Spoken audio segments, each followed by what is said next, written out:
عامر مهدی را این روزها همه ایتان با چهره‌اش آشنا شده. عامر مهدی از لیبی است و قصد سفر حج فریضه خانه خدا را کرده بود. او به دلیل مشکلاتی که در پاسپورتش پیش آمد نتوانست به طیاره سوار شود. طیاره پرواز کرد. مسئولان میدان هوایی برای او گفتند که طیاره پرواز کرد و تو بسیار ناوقت کردی، باید به خانه بر بگردی، سال دیگه کوشش کن. او به مسئولان میدان هوایی گفت من به قصد حج از خانه برآمدم، خانه بر نمیگردم، منتظر میمونم که تا طیاره بیایه و مرا ببرد.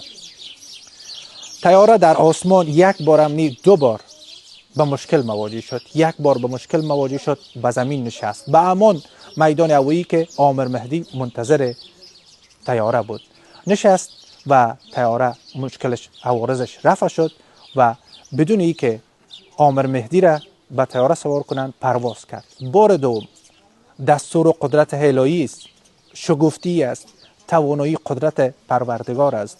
بار دوم برای طیاره هم شد که برایت مشکل پیش شود تا اینکه به بهانه حل مشکل تو به زمین نشست کنه و عامر مهدی که قصد دیدار خانه خدا را داره به دیدار خانه خدا برود. بار دوم طیاره به زمین نشست و این بار پیلوت گفت که عامر مهدی را میخواه. کسی که در لیست مسافرین بود، در لیست زائرین حج حضور داشت اما نیست. عامر مهدی را در میدان هوایی صدا زدند. او در میدان هوایی صدا بلند کرد که من هستم عامر مهدی. آمد و با استقبال گرم از او به داخل طیاره همراهی کردند. این خبر جهانی شد. این قدرت پروردگار، این شگفتی، این نمایی از قدرت نمایی پروردگار و این نمایی از خواست پروردگار در جهان غلغله برپا کرده است. شبکه‌های خبری همانند الجزیره و CNN این گزارش را پخش کردند.